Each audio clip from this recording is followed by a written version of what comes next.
추석날 어머니의 입에서 나온 한마디. 평생 소원이 해외여행 한번 가보는 거다. 그러자 며느리는 웃으며 대답했다.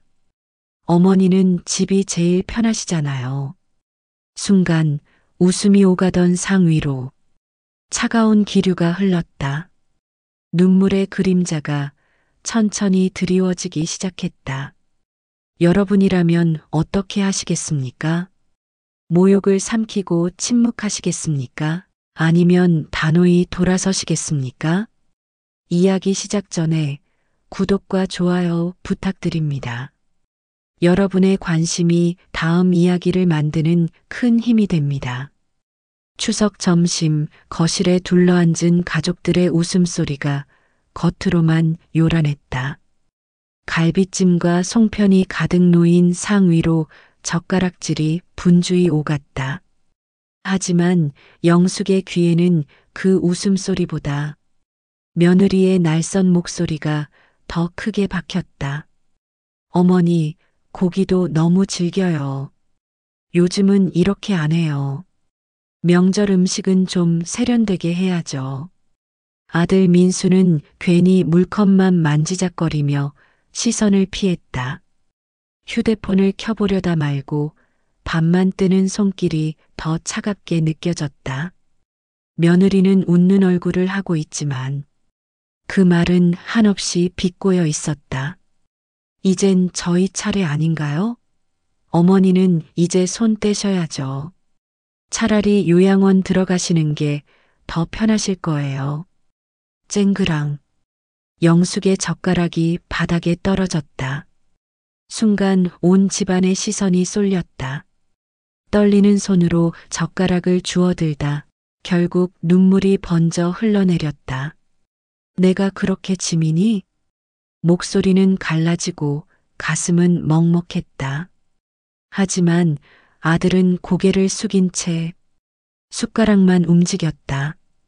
무심한 그 모습이 영숙의 속을 송두리째 무너뜨렸다.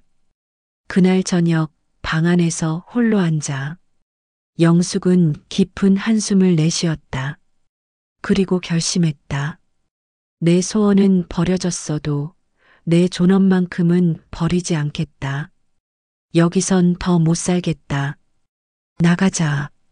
내가 나 자신이라도 지켜야지. 새벽녘 작은 보따리를 챙겨 현관을 나섰다. 손수건 몇 장, 남편 사진 한 장. 문이 닫히는 소리는 수십 년 눌려있던 마음이 터져나오는 소리 같았다. 쓸쓸히 집을 나온 영숙은 며칠 동안 친구 집을 전전하다가 결국 남편과 함께 살던 오래된 집으로 발걸음을 옮겼다. 현관문을 열자 오래된 나무 냄새와 함께 먼지가 풀썩 일어났다. 오래전 남편과 웃고 떠들던 목소리가 아직 벽에 스며 있는 듯했다. 여보, 정말 혼자 남겨두고 가셨네요. 낡은 장롱을 정리하던 중 영숙은 이상한 점을 발견했다. 남편이 평소 쓰던 서랍맨 안쪽에 작은 열쇠가 테이프로 붙어 있었던 것이다. 이 열쇠는 뭘 여는 거지? 집안을 이리저리 살펴보다가 영숙은 책장 뒤편에 숨겨진 작은 금고를 발견했다. 열쇠를 꽂자 딸깍하는 소리와 함께 문이 열렸다. 금고 안에는 정성스럽게 정리된 여러 장의 서류가 들어 있었다. 하지만 법률 용어투성이라 무슨 내용인지 도통 알 수 없었다. 신탁? 수탁자? 이게 다 무슨 말이야? 다음 날 영숙은 용기를 내어 동네 법무사 사무실을 찾았다. 선생님, 이 서류들이 무슨 의미인지 모르겠어요. 법무사는 안경을 고쳤으며 서류를 꼼꼼히 살펴보았다. 어머니, 이거 상당한 재산이네요. 네. 남편분이 생전에 신탁을 설정해 두셨습니다. 강남 상가 건물 한 채, 농지 몇 필지. 모든 게 어머니 명의로 되어 있어요. 영숙의 손이 덜덜 떨리기 시작했다. 하지만 절차가 복잡합니다. 신탁해지 신청, 소유권 확인, 세무 처리. 혼자서는 힘드실 거예요. 법무사는 친절하게 설명해 주었다. 제가 도와드릴 수 있습니다. 다만 시간이 좀 걸려요. 최소 2-3주는. 시간이 걸려도 괜찮아요. 정확하게 하고 싶어요. 그날 밤 영숙은 남편의 사진을 두 손에 꼭 끌어안았다. 여보, 당신이 이렇게까지 생각해 두셨구나. 나를 지켜주려고. 마지막까지. 눈물이 흘렀지만 이번엔 슬픔만이 아니었다. 남편의 마지막 사랑을 확인한 벅찬 감동이 함께였다. 당신이 남겨주신 이 기회로 이제는 내가 나를 지켜볼게요. 더 이상 누구의 짐도 되지 않을게요. 창밖 보름달이 영숙의 다짐을 지켜보듯 환하게 빛나고 있었다. 그리고 2주 후 모든 법적 절차가 완료되었다. 영숙은 비로소 진짜 자신의 재산을 확인할 수 있었다. 이제 진짜 시작이네요. 2주 뒤 법무사 사무실. 영숙은 모든 서류를 정리한 뒤 마지막 결심을 굳혔다. 선생님, 제 집에 살고 있는 아들 가족에게 계약 해지 통보를 하고 싶어요. 법무사는 놀란 듯 영숙을 바라봤다. 어머니, 그 집이 어머니 명의였나요? 네. 남편이 돌아가시면서 제가 상속받았어요. 그런데 아들 가족이 그냥 살고 있었거든요. 무상으로. 아, 그럼 법적으로는 어머니가 집주인이시고 아드님 가족은 임차인이네요. 영숙은 고개를 끄덕였다. 맞아요. 근데 가족이니까. 계약서 같은 건 따로 안 했어요. 법무사는 차분히 설명했다. 가족 간에도 명의가 다르면 임대차 관계가 성립합니다. 계약 해지하시려면 1개월 전에 미리 통보해야 해요. 1개월이면 충분해요. 그날 저녁 영숙은 떨리는 손으로 계약 해지 통보서를 작성했다. 법무사가 도와준 양식이었지만 아들에게 보내는 마음은 복잡했다. 2024년 10월 15일자로 임대차 계약을 해지함을 통보합니다. 2024년 11월 15일까지 이사를 완료해 주시기 바랍니다. 편지를 봉투에 넣으면서 영숙은 중얼거렸다. 짐이라고? 이 집의 진짜 주인이 누군지 이제야 보여주겠다. 한편 인천공항 출국장. 민수와 지영은 대형 캐리어를 끌며 신이 나 있었다. 1개월 유럽 여행이라니 꿈만 같아. 어머니는 집에서 편히 쉬시라고 했으니 우리만 실컷 즐기자. 출국 게이트를 통과하면서 지영이 웃었다. 어머니 덕분에 집비도 안 들고 이렇게 여행도 다녀오고 정말 좋네. 그들은 집에 남겨둔 계약 해지 통보서의 존재조차 모르고 있었다. 파리, 로마, 프라하. 두 사람은 한 달 내내 유럽 곳곳을 누비며 사진을 찍어댔다. SNS에는 매일 럭셔리한 여행 사진들이 올라왔다. 역시 유럽은 달라. 우리도 이제 격이 좀 생긴 것 같지? 그럼. 어머니는 집이 편하시다잖아. 우리끼리 즐겨도 되지. 호텔 침대에 누워 지영이 말했다.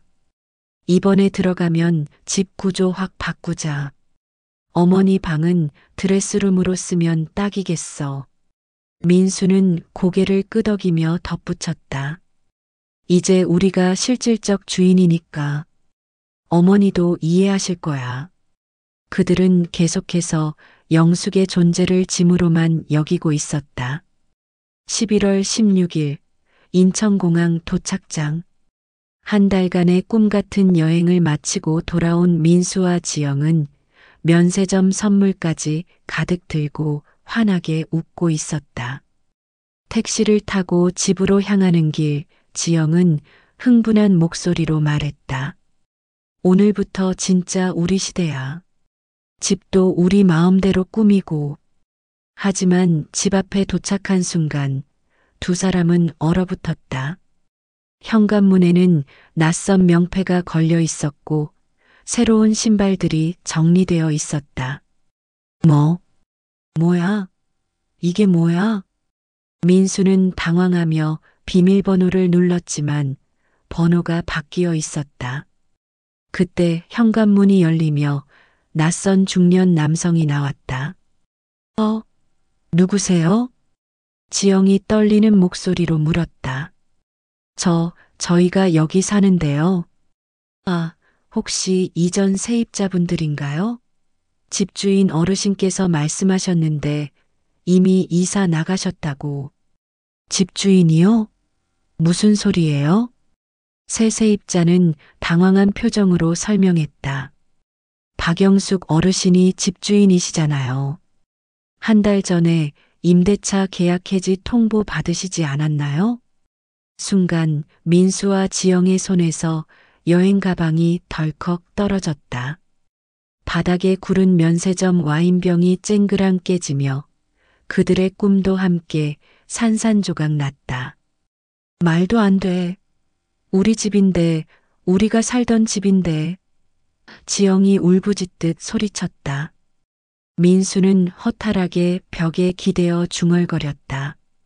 어머니가 집주인이셨구나. 우린 그저 세입자였구나. 새 세입자가 미안해하며 봉투 하나를 건넸다. 이거 우편함에 있던 거예요. 아마 어머니께서 남겨두신 것 같은데.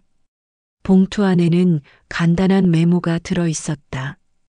평생 소원이 여행이라고 했지만 집이 편하다고 했지? 이제 정말 집 걱정 없이 어디서든 편히 살아라. 더 이상 짐이 아닌 집주인 박영숙 마이너스. 그 순간 모든 것이 명확해졌다. 자신들이 얼마나 큰 착각 속에 살았는지, 진짜 주인을 얼마나 함부로 대했는지. 민수는 무너지듯 쪼그려 앉으며 중얼거렸다. 우린 여행을 얻고 가족을 잃었구나. 그 무렵 영숙은 새로운 일상에 적응해 가고 있었다. 조용한 마을의 작은 단독주택에서 맞는 첫 아침이었다. 이제야 정말 내 집이구나. 창가에 앉아 차를 마시며 영숙은 휴대폰을 확인했다. 새 세입자가 보낸 메시지였다. 어머니, 집 정말 깨끗하게 관리하셔서 감사해요. 첫 달 월세 입금 완료했습니다. 통장 정리를 위해 은행에 간 영숙은 상담사 앞에 앉았다. 어머니, 월세 수입이랑 기존 신탁 재산까지 정말 여유로운 노후를 보내실 수 있겠어요. 그래요? 그럼 내가 하고 싶었던 일들을 할 수 있겠네요. 영숙은 차분히 말했다.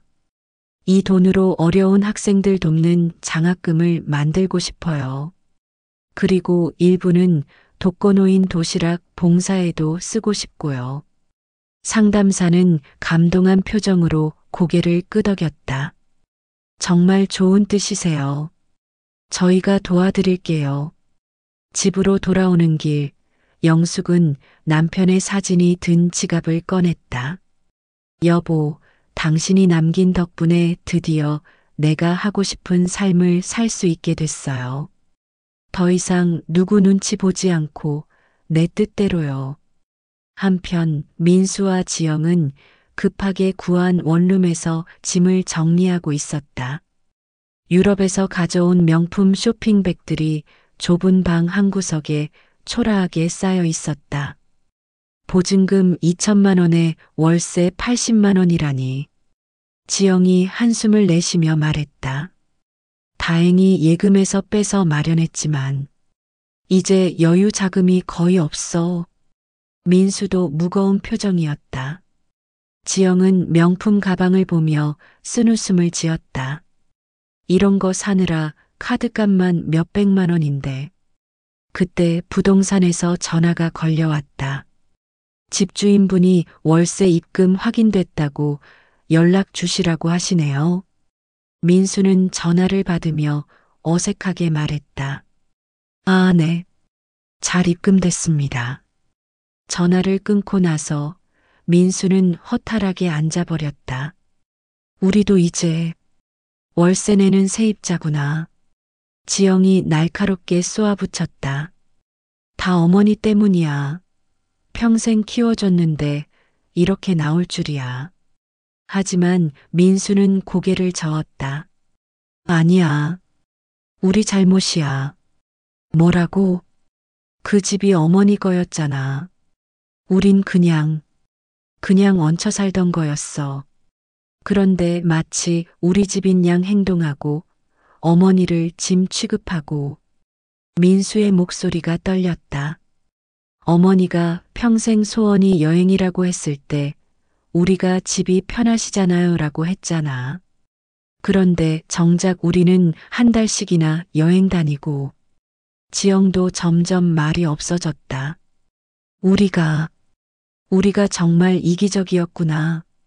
그날 밤 민수는 오래된 가족 사진을 꺼내 보았다. 어머니와 함께 웃고 있는 예전 모습이 지금은 너무 멀게 느껴졌다. 휴대폰을 들었다가 다시 내려놓기를 몇 번 반복했다. 미안하다고 해야 하는데. 하지만 선뜻 전화를 걸 용기가 나지 않았다. 자신들이 저질러 놓은 일이 너무 컸기 때문이었다.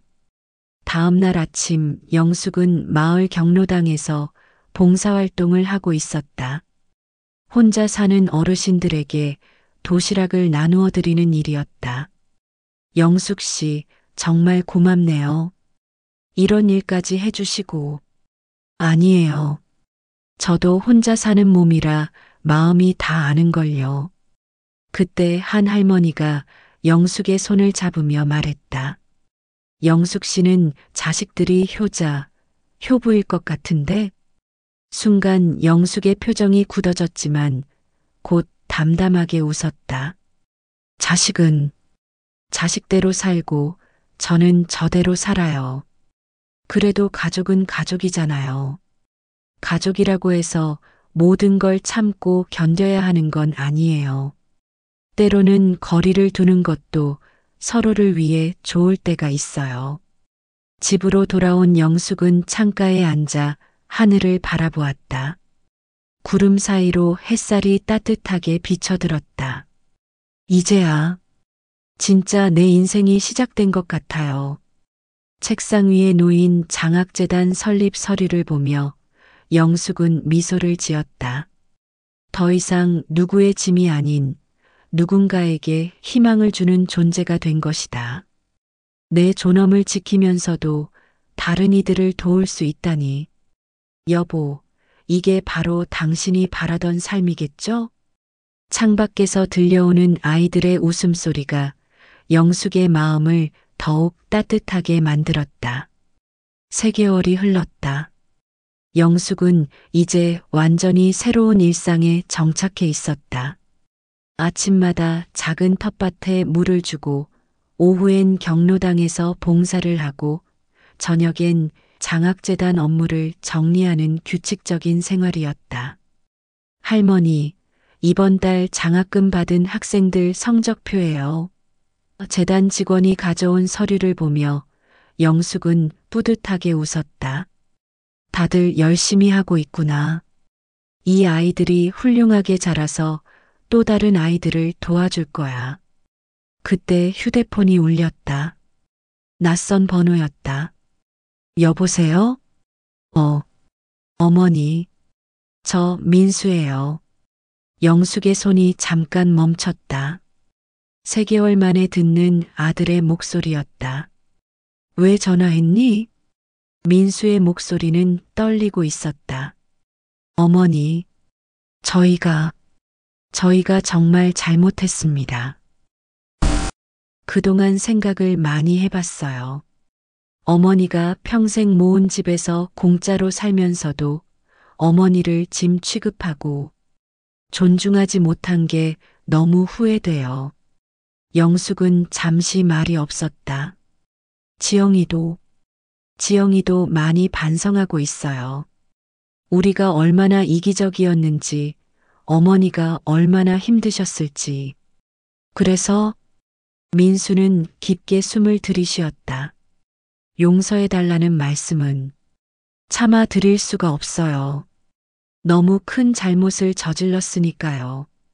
그냥 어머니가 건강하시고 행복하셨으면 좋겠어요. 영숙의 눈가가 살짝 촉촉해졌지만 목소리는 여전히 차분했다. 민수야, 내 어머니, 엄마는 이제 내 삶을 살고 있다. 너희도 너희 삶을 살아라. 서로 간섭하지 말고 각자 책임지고. 어머니, 그게 서로에게 좋은 거야. 전화를 끊고 나서 영숙은 한참 창밖을 바라보았다. 마음 한구석이 아프긴 했지만 후회는 없었다. 한편 원룸에서 전화를 끄는 민수는 고개를 떨구고 있었다. 지영이 조심스럽게 물었다. 어머니가 뭐라고 하셨어? 각자 살라고, 간섭하지 말라고. 지영도 눈물을 글썽였다. 우리가 정말 돌이킬 수 없는 일을 한 거구나. 그날 저녁 두 사람은 조용히 앉아 지난 일들을 정리했다. 여보, 우리 이제라도 제대로 살자. 지영이 민수의 손을 잡았다. 어머니한테 기대지 말고 정말 우리 힘으로만. 민수도 고개를 끄덕였다. 그래. 이제부터는 우리가 스스로 책임져야지. 어머니께 짐이 되지 않게. 며칠 후 변호사 사무실. 영숙은 마지막 서류 정리를 위해 찾아왔다. 어머니, 장학재단 등록이 완료됐습니다. 이제 정식으로 공익재단법인으로 인정받으셨어요. 감사합니다. 그런데 하나 더 부탁이 있어요. 네, 말씀하세요. 영숙은 잠깐 망설이다가 말했다. 혹시 아들 가족이 제 재산에 대해 문의하거나 요구해도 절대 알려주지 마세요. 물론입니다. 의뢰인 동의 없이는 어떤 정보도 제공하지 않습니다. 그리고 만약 정말 급한 일이 생겨서 도움이 필요하다면 직접 연락하지 말고 선생님을 통해서 알려주세요. 저도 감정에 휘둘리지 않고 냉정하게 판단하고 싶어요. 변호사는 이해한다는 듯 고개를 끄덕였다. 현명한 결정이세요. 집으로 돌아온 영숙은 남편의 사진 앞에 앉았다. 여보, 오늘 민수가 전화했어요. 미안하다고, 잘못했다고 하더라고요. 사진 속 남편은 여전히 따뜻하게 웃고 있었다. 마음이 아프긴 하지만 이게 맞는 것 같아요. 서로를 위해서 거리를 두는 게. 영숙은 작은 한숨을 내쉬었다. 자식이라고 해서 무조건 용서해야 하는 건 아니잖아요. 내 존엄도 지켜야 하고 아이들도 스스로 깨달아야 하고. 창밖으로 저녁 노을이 붉게 물들고 있었다. 이제 정말 내가 원하는 대로 살 거예요. 누구 눈치 보지 않고 내 뜻대로. 그날 밤 영숙은 오랜만에 깊은 잠에 빠져들었다. 더 이상 가족 걱정에 잠 못 이루는 일은 없을 것 같았다. 마을에 고요한 밤이 내려앉았고 영숙의 작은 집에는 평화로운 정적이 흘렀다. 1년이 흘렀다. 봄이 다시 찾아온 작은 마을에서 영숙은 이른 아침 텃밭에 물을 주고 있었다. 파릇한 상추와 방울토마토가 싱그럽게 자라나고 있었다. 햇살이 따뜻하게 어깨를 감싸자 영숙은 깊게 숨을 들이켰다. 1년 전에 그 추석이 내 인생을 바꿔놓았구나. 그때 마을 이장이 달려왔다. 영숙 씨, 큰일 났어요. 무슨 일인데 그렇게 급해요? 서울에서 기자들이 왔어요. 영숙 씨 장학재단 때문에 취재하러. 영숙은 당황했다. 조용히 살고 싶었는데 언론의 관심까지 받게 될 줄이야. 마을회관에 도착하니 정말로 여러 명의 기자들이 기다리고 있었다. 안녕하세요, 박영숙 여사님. 희망나눔 장학재단을 설립하신 분 맞죠? 네. 맞긴 한데 이렇게 큰 일은 아닌데요. 한 기자가 미소를 지으며 설명했다. 여사님, 재단에서 장학금을 받은 학생이 전국 과학경진대회에서 대상을 받았어요. 그 학생이 할머니 덕분에 꿈을 키울 수 있었다고 해서 화제가 됐거든요. 영숙의 눈이 반짝였다. 정말요? 그 아이가? 네. 그리고 여사님 이야기를 듣고 보니 정말 감동적이더라고요. 가족에게 상처받고도 원망하지 않고 오히려 다른 이들을 도우시니까. 인터뷰가 시작됐다. 여사님, 가족관계에서 상처를 받으셨다고 들었는데 어떻게 이렇게 긍정적으로 사실 수 있었나요? 영숙은 잠깐 망설였다. 그동안 아무에게도 자세히 털어놓지 않았던 이야기였다. 처음엔 정말 원망스러웠어요. 평생 자식 뒷바라지만 하며 살았는데 짐이라는 소리를 들으니까. 목소리가 잠깐 떨렸지만 영숙은 차분히 이어갔다. 그런데 깨달았어요. 원망과 분노에 사로잡혀 있으면 제 인생이 더 불행해질 뿐이라는 걸. 차라리 그 상처를 딛고 일어서서 진짜 의미 있는 일을 하는 게 낫겠다 싶었거든요. 정말 대단하신 것 같아요. 그런데 가족과는 지금도 거리를 두고 살고 있어요. 서로를 위해서죠.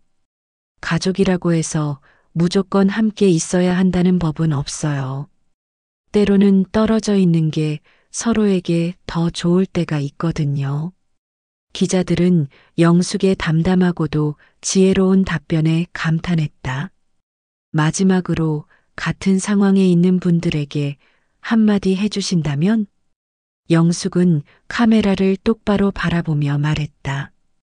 나이가 들었다고 자식에게 의존해야 한다고 생각하지 마세요.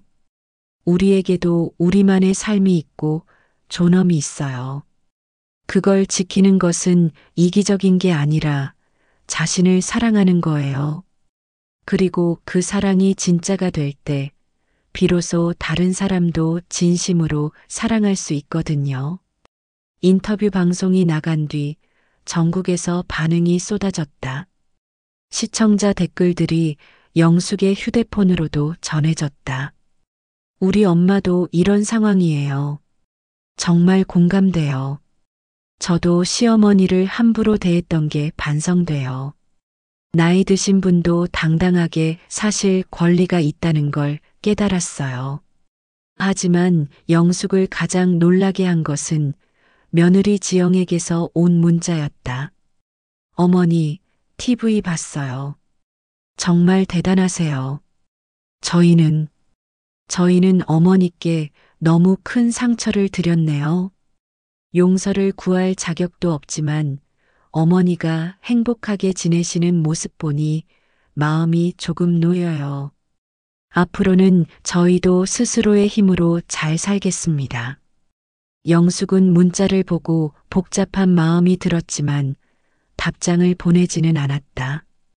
대신 마음속으로 중얼거렸다. 그래, 너희도 이제 철이 들었구나. 그날 저녁 영숙은 평소처럼 남편 사진 앞에 앉았다. 여보, 오늘 TV에 나왔어요.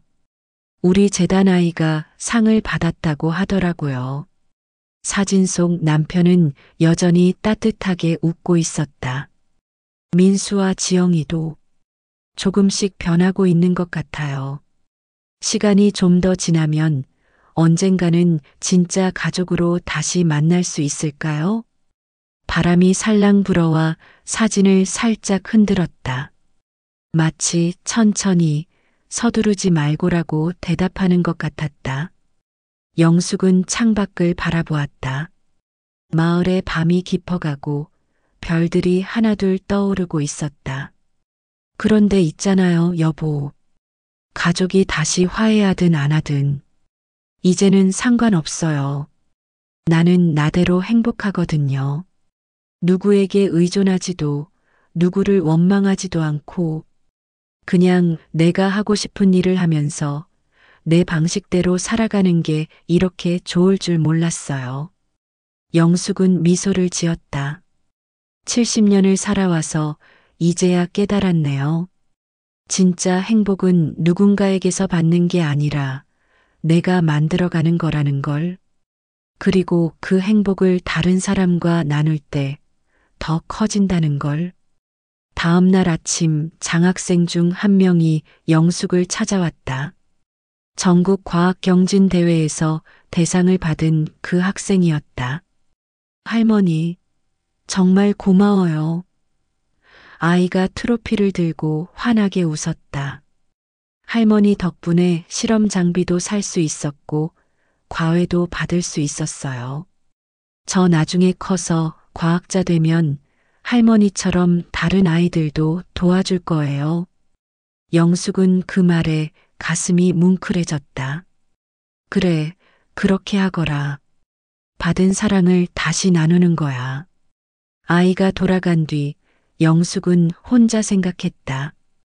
내가 받은 상처가 이렇게 다른 사람의 희망이 될 줄이야. 시청자 여러분께 이야기의 마지막에 여러분께 묻고 싶습니다. 영숙의 선택이 옳았을까요? 가족과 거리를 두는 것이 정답일까요? 아니면 끝까지 참고 견뎌야 했을까요?